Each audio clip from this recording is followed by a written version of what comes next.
You are looking at Julian's pronunciation guide, where we look at how to pronounce better some of the most mispronounced words in the world, like this other curious word. But how do you say what you're looking for today?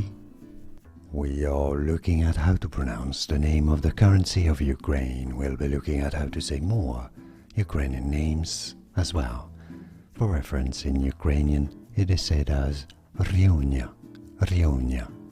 Now, in English, this is generally referred to as Hryvnia, Hryvnia, from Ukrainian Hryvnia. And now you know. More videos for you here to learn more correct pronunciations. Here are more videos on how to pronounce more confusing words and names too many mispronounced. Like this video if you found it useful. I appreciate your support. I'll see you soon and thanks for watching.